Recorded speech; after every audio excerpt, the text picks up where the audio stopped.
કેમ છો દોસ્તો? મજામાં છો ને? કેમ છો? કારણ કે મજામાં છો આપ તો મારા સર્વે દોસ્તો છો, રિલેટિવ છો, સગાવાલા છો, તેમજ અન્ય પ્રકારે પણ સગાવાલા આપ મારા હશો અને દૂર દૂરથી પણ મને ઓળખતા હશો. ઘણા બધા મિત્રો ઓળખે છે.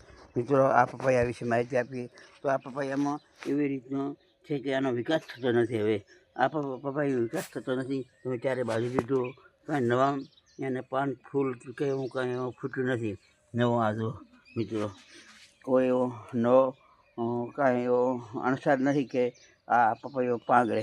એટલે કે મિત્રો, આ જમીન કાઠી હોય અને કાઠી જમીનમાં આવી જાય, આખરી જમીનમાં આવી જાય હોય તો આ આવી રીતે વિકાસ થઈ શકે નહીં. તમે ગમે એટલું પાણી રેડો, ખાતર આપો, યુરિયા આપો, દવાનો છંટકાવ કરો, તેમ છતાં પણ એ કઠણ જમીનમાં આવી જાય તો એ વિકાસ કરી શકે નહીં. તેથી મિત્રો, આને હવે આવતી વરસાદમાં બીજે રોપીશું. અત્યારે તો આ છોટે નહીં, કારણ કે કેનાલનું પાણી હોય તો કદાચ છોટી જાય, બાકી આમ તો છોટે નહીં. એટલે આ કઠણ જમીનમાં જો વૃક્ષો વાવો તો થશે નહીં. મિત્રો, આપને જાણકારી ખાતર હું કહું છું કે કઠણ જમીનમાં તમે વૃક્ષો વાવશો તો એ જે વૃક્ષો તમને ફાયદાકારક ફળ એ ઉપયોગી થઈ શકશે નહીં, કારણ કે એનો વિકાસ થતો નથી. કઠણ જમીનમાં જે વૃક્ષો વાવેલા હોય એનો વિકાસ નહીં થાય બિલકુલ.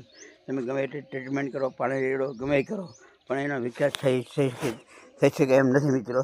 તો મિત્રો, આ વિડીયોમાં બસ આ કઠણ જમીનમાં આમાં ના વાવવા અંગે, કોઈ પણ વૃક્ષ ના વાવવા અંગે આપણે હું સલાહ સૂચન આપું છું. તો મિત્રો, જય જવાન જય કિસાન. આ વિડીયોમાં બસ આટલું જ કહી હું વિરમું છું.